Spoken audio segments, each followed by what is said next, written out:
Em seu comentário hoje no Jornal da Regência, Alexandre Garcia falou do programa Médicos pelo Brasil, que vai substituir o Mais Médicos. Hoje eu estou no Rio Grande do Sul, não estou acompanhando Brasília de perto, mas deu para assistir ao lançamento de um outro programa que substitui o Mais Médicos. São Médicos para o Brasil, pretendem, são 18 mil vagas com bons salários para os médicos brasileiros, e eu não consigo deixar de comentar sobre o contrato de trabalho escravo que nós fizemos, vergonha para nós brasileiros, com os cubanos via Organização dos Estados Americanos, vergonha para a OEA.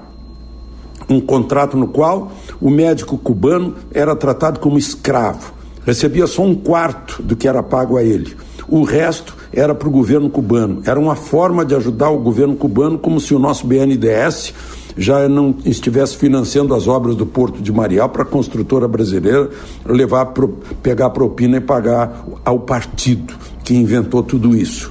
Uma vergonha para nós e uma vergonha para a Organização dos Estados Americanos, né? Esses pobres cubanos escravizados há 60 anos foram usados para isso, para arrecadar dinheiro para aquele governo podre, genocida, que está caindo aos pedaços, mas resiste, né, em cima do pobre povo cubano. Os cubanos que aqui ficaram, são quase 2 mil, já receberam condições para ficar por aqui. Agora, aqueles que quiserem exercer medicina vão ter que prestar exame, porque o curso de medicina lá de Cuba é mais ou menos uns 20% do que é o curso aqui no Brasil, em termos de tempo, de estudo e tudo isso, né?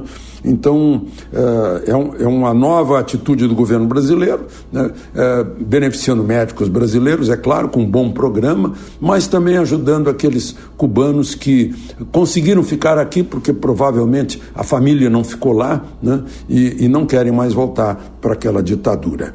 Hoje, na Parada 107, o jornalista Alexandre Garcia falou sobre o trânsito no Brasil e o caso do motorista que atropelou e matou uma mulher em São Paulo. O presidente Bolsonaro propôs algumas mudanças no Código de Trânsito e chegou a dizer que a autoescola tem que fechar, né? Porque não está ensinando nada.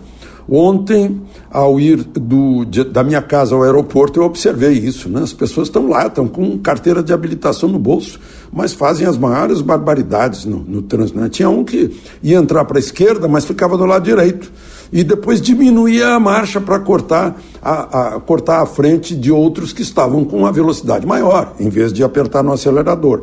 Quer dizer, o exame para carteira teria que ser um exame de inteligência também, para ver como é que a pessoa age no trânsito de modo racional, né?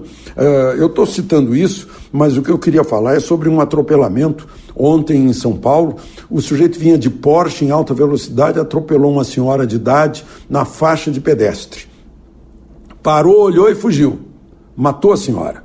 Aí se descobriu, achar um Porsche é fácil, né? Se descobriu que ele, na direção de um Mustang em alta velocidade, também tinha atropelado e matado um motoqueiro em 2014 e fora condenado a regime semiaberto, que foi convertido pela justiça em prestação de serviço à comunidade. Quer dizer, isso não ensina nada, o sujeito não aprendeu. E agora mesmo, né, ele foi preso, mas já foi solto por um habeas corpus, porque o desembargador que deu o habeas corpus a ele disse que ele solto não ia causar prejuízo às investigações, né? É por isso que morre tanta gente no Brasil. De Santa Cruz do Sul, Alexandre Garcia.